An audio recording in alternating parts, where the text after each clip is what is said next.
Hello and welcome to Just Hoops. The Western Conference Finals are set to start today, and the Dallas Mavericks are ready to face off against the Minnesota Timberwolves in Game 1 in the Target Center in Minnesota.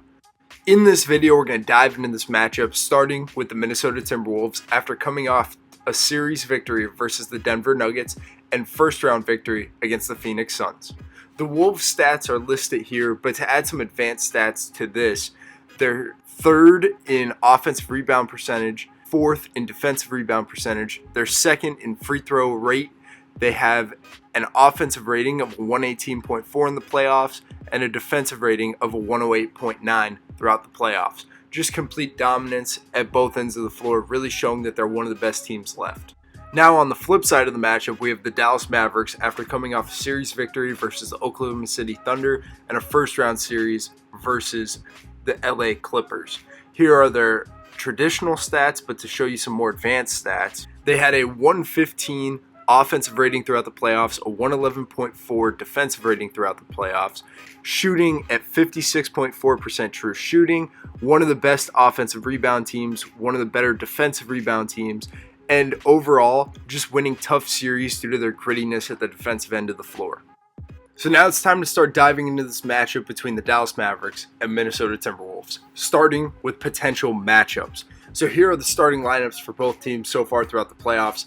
I think Edwards will get Kyrie. I think McDaniels will be on Luka. I think from the Dallas side of things, Derrick Jones Jr. will be handed Anthony Edwards. I think PJ Washington's going to have time on Ant and also Cat.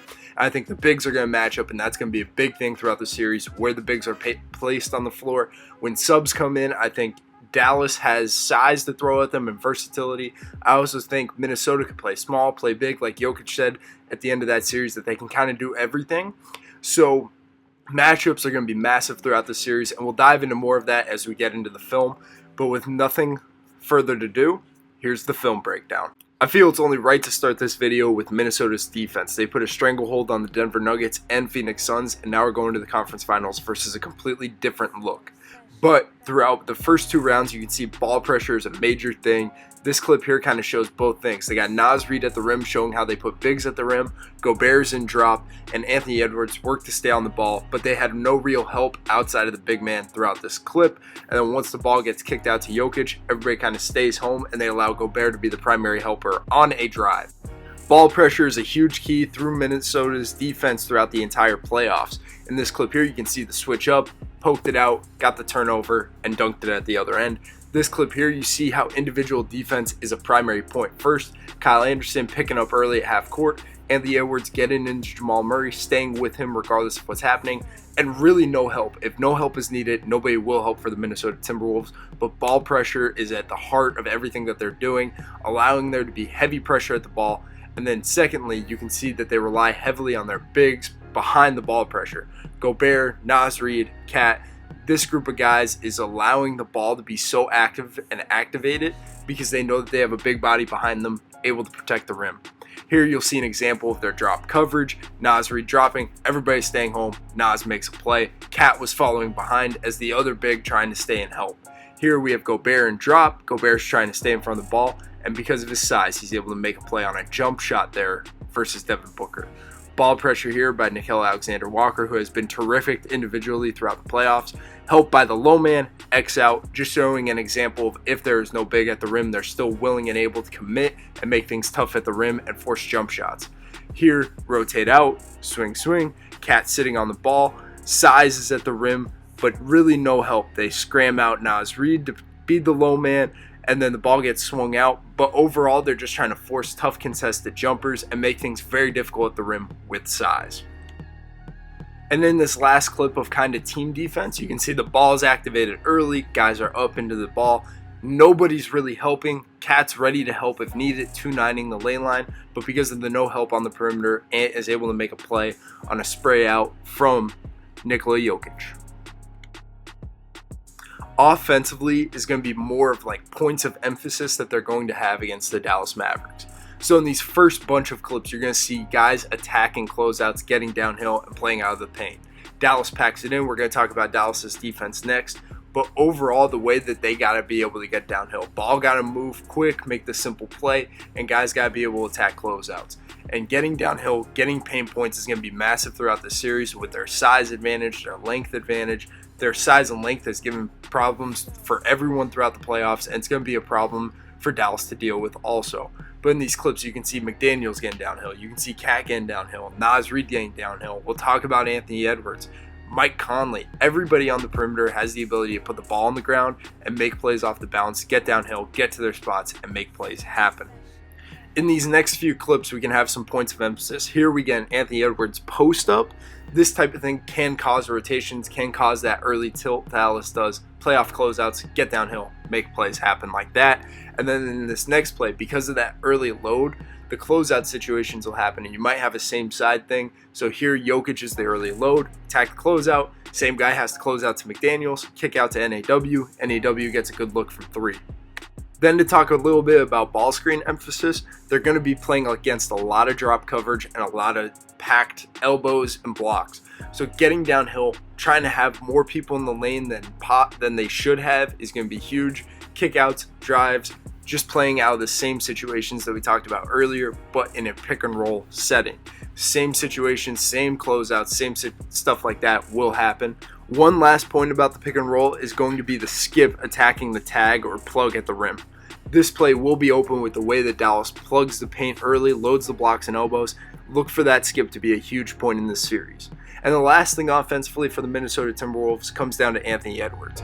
He's been one of the best players in the playoffs, one of the most reliant scorers in the playoffs. I think going into this series, he's going to cause a lot of headaches for Dallas. In the playoffs so far, he's averaging 28.9 points per game on 50 from the field, 39.8 from 3, 56.7 from 2, and 84 from the free throw line. Just a complete player, offering it at all three levels, getting to his spots, making the right plays with nearly 6 assists per game is also huge, showing that he's more versatile in terms of his complete play at the offensive end of the floor. And he's been one of the best individual defenders in the playoffs also.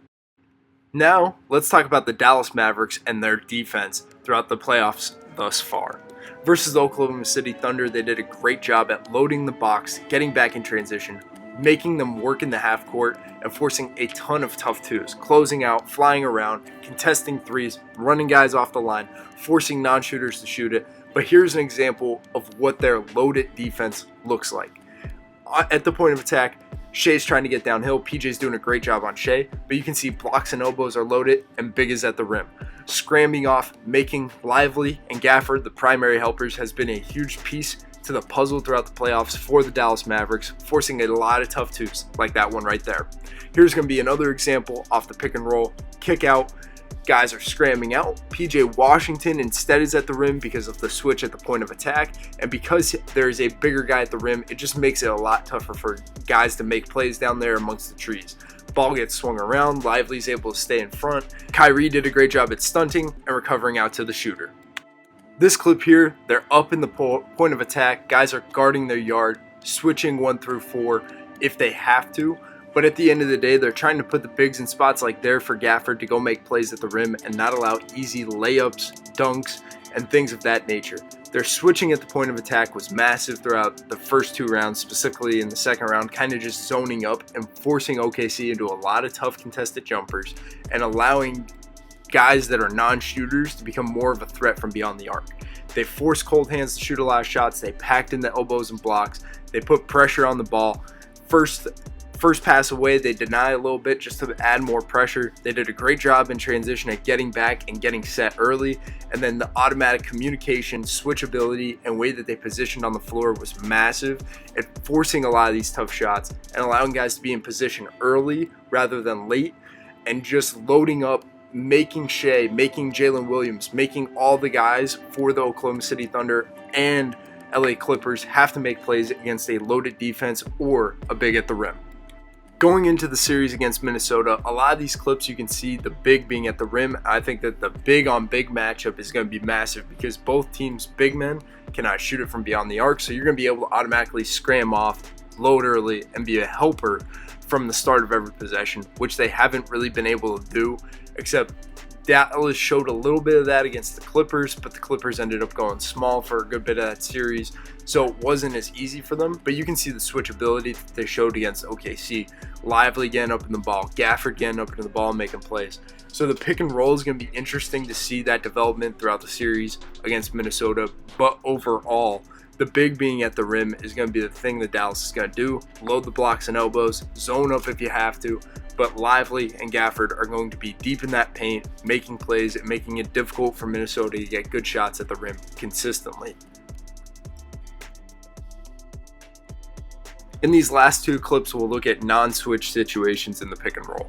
First, this clip here, Derrick Jones Jr. making a play on Shea. Gafford, that flat show, Derrick Jones Jr. peeled off and forced the turnover.